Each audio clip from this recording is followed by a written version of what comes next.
Hello and good morning, all of you. This is the first lecture after Diwali vacation, and earlier we have discussed that is what current electricity, and we are towards the ending of this chapter. Last topic, that is what galvanometer. So in the last lecture we discussed about the galvanometer, what is the property of the galvanometer, how some basic information about the galvanometer, construction of the galvanometer. So all you know that galvanometer is the device which is used to measure the current, very small amount of current, right? So by the operating, it need a very small amount of current, and if we have to find the current greater than the operating range, then what happened, the coil of the galvanometer will be burned, right? So we have to convert this galvanometer into ammeter. So how could it possible? So this is possible by using a resistor. That resistor is called as shunt resistor, you know, right? So there is a technique to use this shunt resistance. So high amount of current if we passed, then low amount of current can be passed through the galvanometer, and maximum amount of current should be passed from the shunt resistors. So this is what bypass, right? So we have to connect this shunt resistance in parallel to the galvanometer. And what is the shunt resistance? It is the minimum resistance, right? It is the minimum value resistance. It's called as shunt resistance, which is used to convert the high amount of current, and this we and by this way we can convert this galvanometer into the ammeter, right? So what value of shunt resistance is we have to apply, and this can be calculated by the formula, that is what S is equals to Ig divided by I minus Ig into G. S is what? Resistance of shunt resistance. Ig is what? Galvanometer current. I is what? The main current which is passing, right? So Ig is galvanometer current. G is what? Resistance of the galvanometer. So second formula, if we put the current n times of Ig, then what happened? So S is equals to G divided by n minus 1. This will be another formula to calculate the shunt resistance, right? So how can we find out the fraction of the current? So there is a formula, Is divided by I is equals to S divided by G divided by S plus G. So these are the three formulas that we have discussed in the earlier class, right?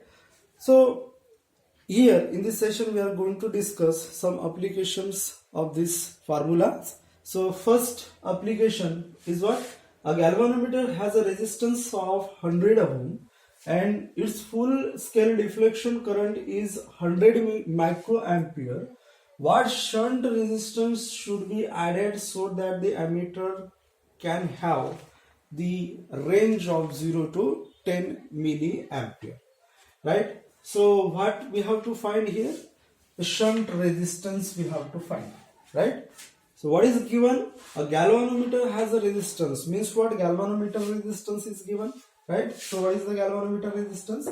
Galvanometer resistance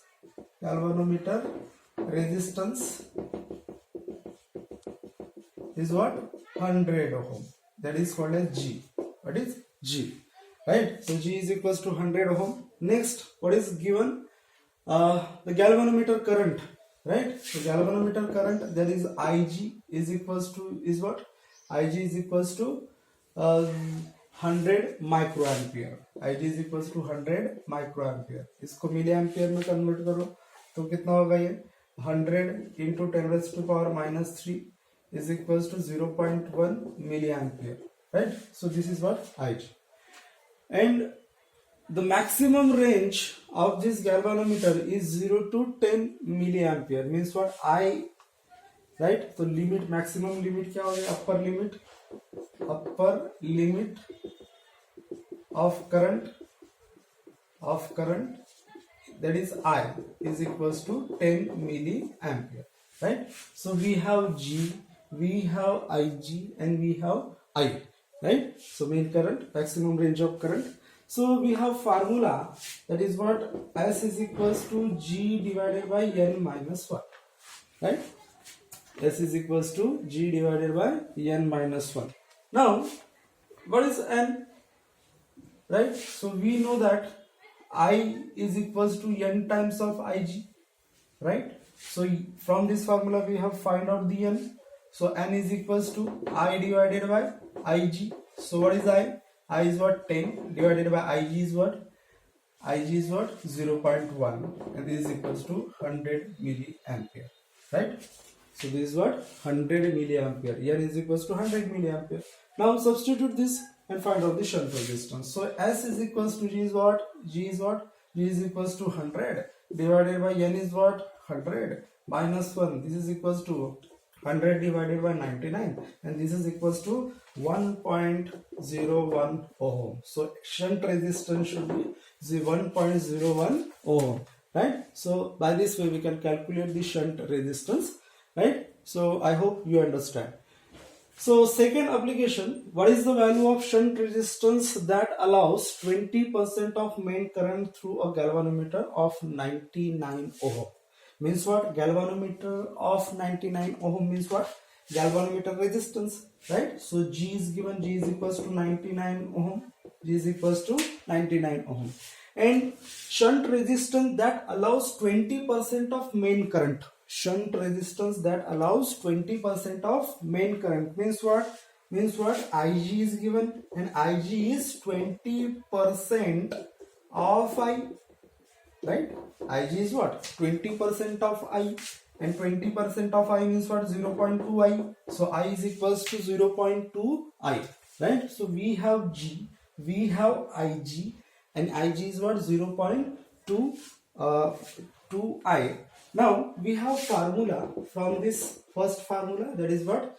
That is what? Ig into G is equals to I minus Ig into S. So we have to find the shunt resistance. So for this shunt resistance, this formula becomes S is equals to IgG divided by I minus Ig, I minus Ig. Now substitute Ig value that we have, right? So Ig is what? 0.2 of I into G. G is what? G is what? 99, right? So G is 99 divided by I is what? I is not given, so we have to find, right? So I get cancelled out, minus Ig. Ig is what? 0.2 of I, right?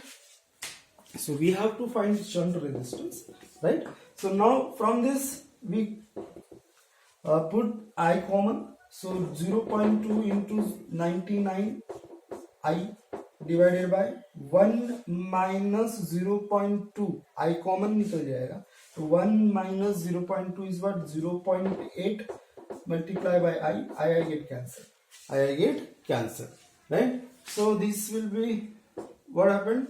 So 99 divided multiplied by 2 is what? 198 divided by 8, 198 divided by 8, and this is equals to 24.75, I think, right? So 24.75 ohm, right? So in this way we can calculate the shunt resistance in the given circuit. So I hope you will better understand how to find out the shunt resistance by using the different formulas, right? So in the next lecture we are ending this chapter, that is what, how we can convert the galvanometer into the voltmeter. Thank you.